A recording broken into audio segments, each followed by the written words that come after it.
Welcome back to the deep dive.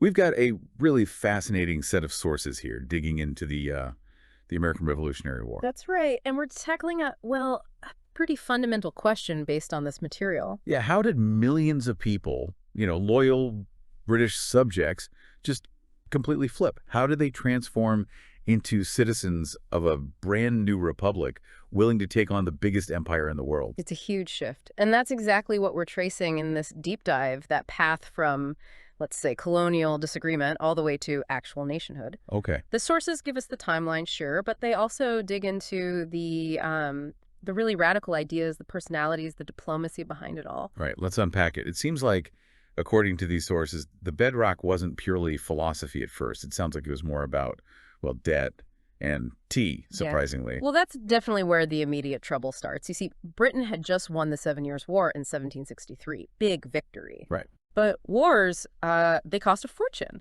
So Parliament was looking at this massive debt and kind of logically, from their perspective, looked over at the American colonies. Then thought, time for them to pay up. Essentially, yes, they needed financial contribution. But here's the crucial shift the sources highlight. They went from regulating trade, which the colonists mostly accepted, to imposing direct taxes just to raise money. Okay, and that was the line they crossed. That was the constitutional tripwire. The colonists saw that as, well, fundamentally illegal without their consent. So the specific acts we read about, the Sugar Act, the Stamp Act, later the Townsend Acts, these weren't just minor fees then. Not in the colonist size, especially the Stamp Act. You see, there was this distinction, right? Between external and internal tax. Exactly. External taxes like duties on imports to regulate trade, that was one thing. But the Stamp Act, that was an internal tax on newspapers, legal documents, things inside the colonies. And the colonists believed only their own elected assemblies had the right to levy those internal taxes. They had no MPs, no representatives sitting in Parliament in London. So no taxation without representation. It wasn't just a catchy slogan. Not at all. It was the absolute core of their legal and political argument. It wasn't really about the amount of money, initially anyway. It was about who had the right to govern them, the right to take their property through taxes. So it escalated from an economic dispute to a fundamental fight over political rights, over self-governance, really. Precisely. A rejection of being treated as mere subjects whose main purpose was to fund the British Treasury rather than as, Englishmen with rights. And Boston seems to become the real hotspot for this resistance. It definitely did. Things kept simmering, escalating, and then came what many colonists saw as the final insult, the Tea Act of 1773. Which ironically wasn't even a new tax, was it? No, it actually lowered the price of legal tea. But the catch was, it gave the struggling British East India Company a total monopoly. Cutting out all the colonial merchants and, let's be honest, the smugglers who were doing a brisk trade. Right. So London was clearly prioritizing the health of a favored company over the economic interests and maybe the loyalty of its colonists. It felt like a slap in the face. Which leads directly to the Boston Tea Party. That iconic act of defiance, men sort of disguised as Native Americans, a symbol of America, distinct from Britain boarding those ships and dumping, 340 chests of tea? Right into the harbor. The reaction in London was predictable, but maybe unwise shock, outrage. And then came the hammer.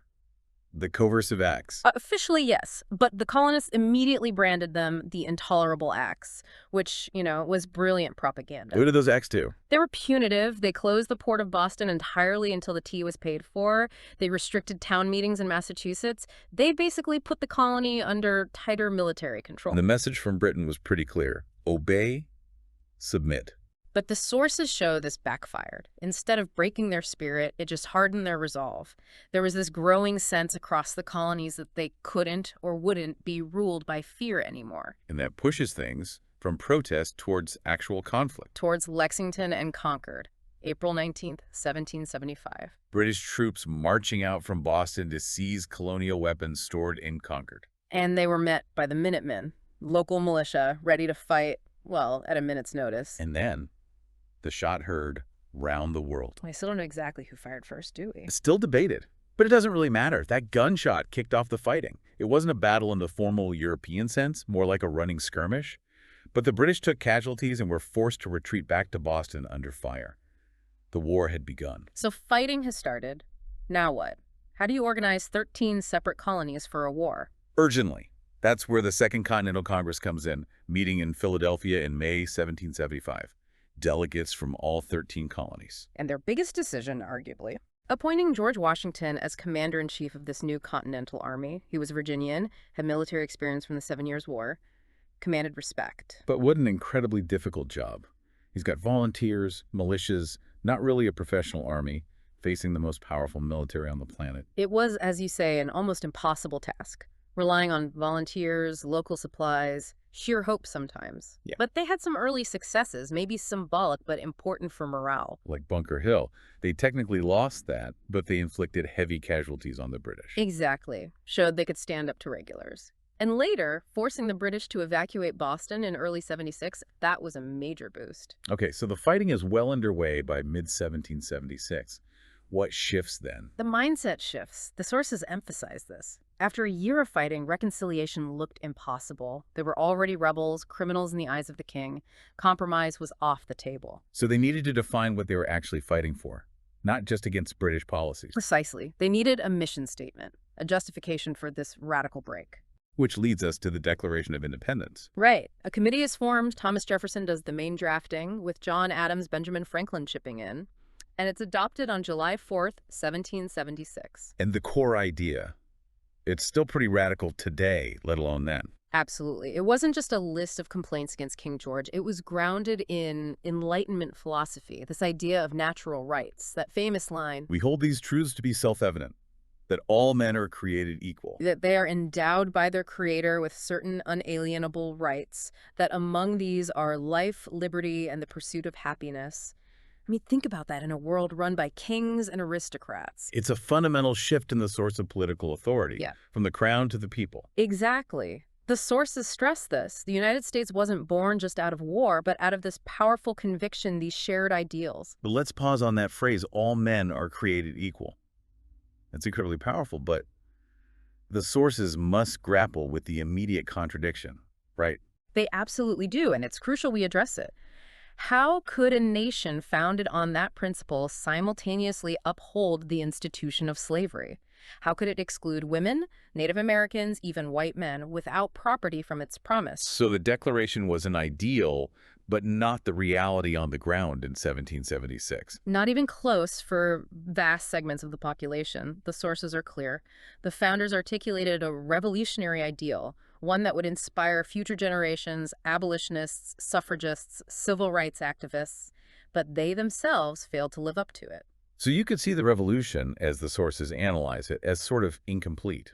A project started, but with major flaws baked in from the beginning. That's a very good way to put it. A profound philosophical statement that created a deeply imperfect reality. Okay, so independence is declared, high ideals, but winning the war, that was another matter entirely. Things got pretty grim towards the end of 1776, didn't they? Oh, absolutely grim. The lowest point, arguably. After being kicked out of Boston, the British came back with a vengeance in New York. And they just hammered Washington's army. Completely overwhelmed them. Washington was forced into this long, demoralizing retreat across New Jersey. His army was dissolving, men were deserting, enlistments were about to expire at the end of the year.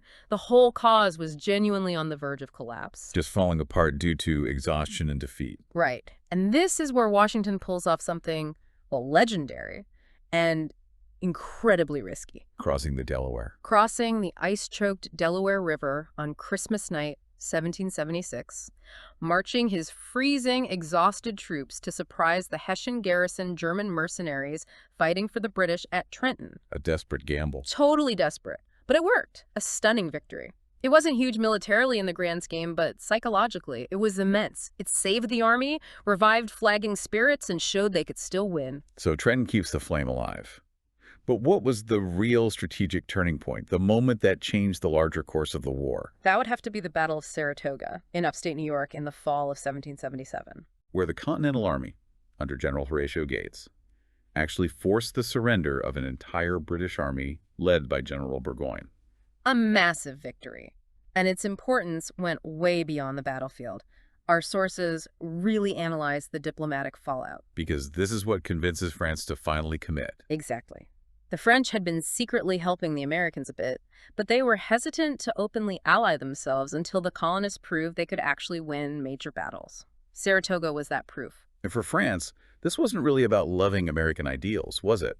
More about getting back at Britain after the 7 Years' War. Oh, absolutely. It was pure geopolitics for the French court, a chance to weaken their biggest rival. But their entry transforms the conflict. It becomes a world war. Pretty much.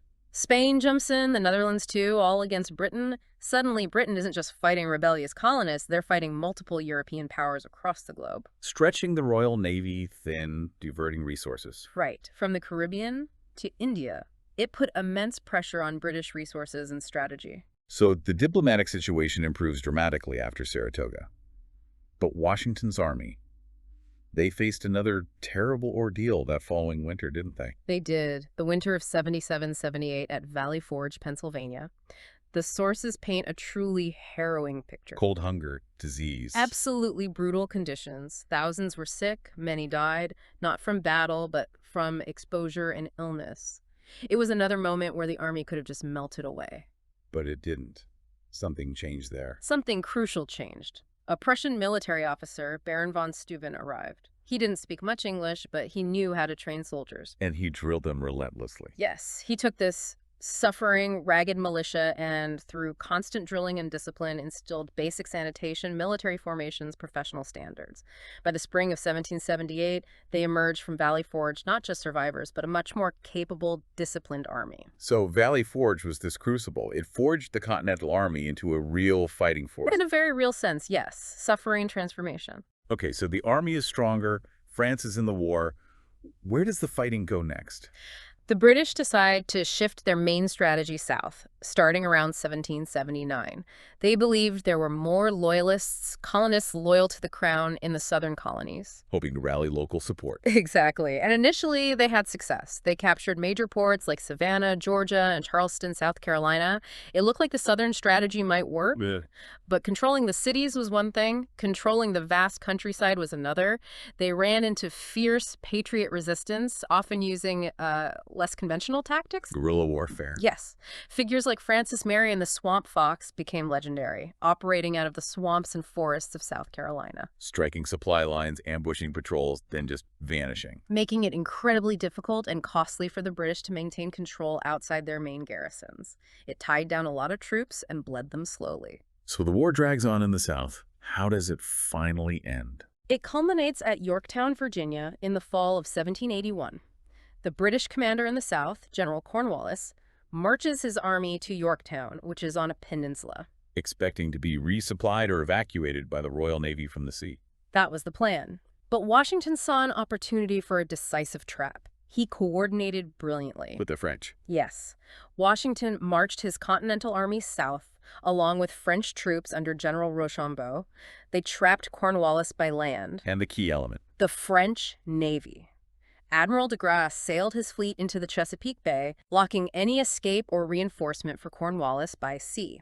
So Cornwallis was completely surrounded, land and sea. Completely cut off. He had no choice. He surrendered his entire army on October 19th, 1781. And that was basically the end of the fighting. Pretty much the end of major combat operations, yes. It broke the political will in London to continue the war. 2 years later, 1783, the Treaty of Paris is signed. Officially recognizing the United States of America as an independent nation, Britain acknowledges defeat. And the sources make a point of highlighting Washington's actions after the war, don't they? Yes, crucially. Instead of using his military power to become some kind of king or dictator, which many expected, he voluntarily resigned his commission and went back to his farm, Mount Vernon. Setting that precedent for civilian control and peaceful transfer of power, which was, again, pretty radical for the time. Absolutely fundamental to the character of the new republic. So looking back at this whole deep dive, Yeah. it's an incredible story. Military struggle, political maneuvering, radical ideas. All coming together. It really was, as the sources suggest, a revolution of ideas as much as arms. It challenged the old order of monarchy and hereditary privilege. And its impact went far beyond America, didn't it? Oh, definitely. It inspired movements for reform and revolution in France, in Haiti, across Latin America. The ideas unleashed were potent. A group of colonies dared to imagine a different kind of world based on consent and rights, and actually made it happen, proving maybe that freedom wasn't just given, it had to be earned. Earned through immense sacrifice, conviction, and, let's not forget, crucial foreign help.